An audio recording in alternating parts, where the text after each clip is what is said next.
भोजपुरी की नई जानकारी के लिए हमारे साथ जुड़े। ये लाल रंग का सब्सक्राइब बटन क्लिक करें और बेल आइकन को दबाएं, जिससे नई वीडियो की जानकारी आप तक पहुंच जाए। जान लीजिए, सब्सक्राइब करना बिल्कुल फ्री है।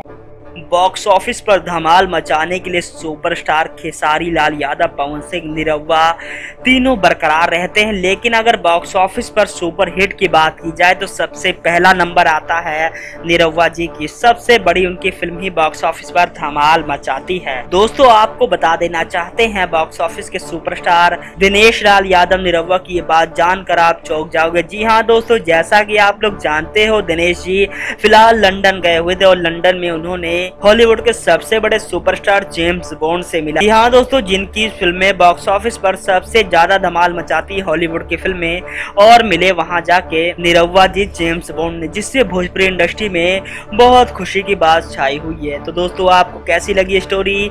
अगर अच्छी लगी तो लाइक करना ना भूले।